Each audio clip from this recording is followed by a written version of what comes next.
Just give me a thumbs up. Alright. Hey guys, today is my Classic Mythology 160 D2 signature assignment project written by me, Cole Stocks. And here's a beautiful little photo of the Trojan War, which I will be presenting today. And my first ancient source is going to be the Iliad, which was one of two books written by Homer and published in about 800 AD. And the Iliad is about 15,693 lines long, which feels like the grade I need to get on my math final to pass it.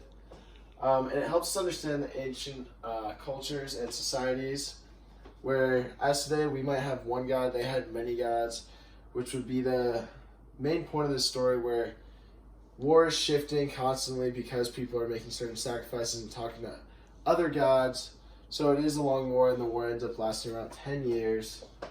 And it brings into many myths and many accounts that we know today, such as the Trojan horse, which is where in the Iliad they couldn't break through the walls of Troy, so they went through and they all snuck into a horse in the dead of night when it attacked. And there we go. And then for my first artifact, I did Achilles' vase, and on this vase, this is after the war, and he's dragging around Hector, which was one of Troy's greatest warriors, which pushed them back to their ships at first. But after he's defeated, Achilles takes him and drags him on his chariot around Troy. And this vase depicts that scene where he is kind of flaunting his glory. And my second artifact is going to be Aphrodite of Melos, or otherwise known as Venus of Milo, and found on the island of Melos in, I believe, 1820. This is one of the only artifacts of the time where it started to become that they didn't restore them, which is very cool.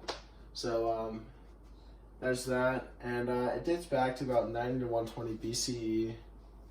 Other than that, Aphrodite was the god of love, lust, and beauty, and she was actually a part of why the Trojan War started, with the golden apple, which was labeled on to who it would go to would be the finest.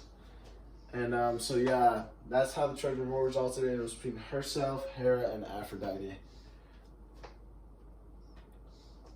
And then my next source is the Odyssey, which is the second of the books. And I added this little meme in there because it does take Odysseus 10 years to get home, and I thought it'd be funny if now with Apple Maps I should be home in no time if you could just plug that in. So the 10-year journey home for Odysseus after the Trojan War, it kind of shows that you need to be in the favor of the gods, and they are tricky because he's sent so many different ways. At first he starts off and he's just given a bag of winds, and because of his crew's curiosity that it's filled with riches and everything, they pretty much open it up and start this whole whirlwind of the journey where we can really hop into Greek culture and see everything that's in it, the monsters, the cyclopses, and even the sirens that are in Greek society and that have such a big part in playing roles in all of this. And so that'll be my project, and I really appreciate you watching and listening, and I hope you guys are having a great winter break, and peace out to CLS 160 D2. I will catch you next year.